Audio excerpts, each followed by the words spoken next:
जज साहब, ये समोसा और रोल दोनों बहुत ही खतरनाक हैं।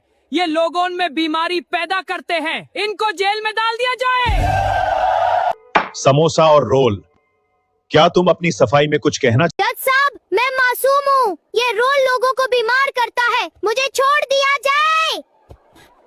जज साहब, ये समोसा नहीं, मैं मासूम हूँ। मुझे रिहा कर दिया जाए।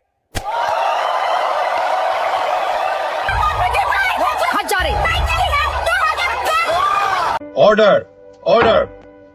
दोस्तों, अब आप लोग कमेंट के बताओ, क्या इन्हें सजा मिलनी चाहिए या रिहा कर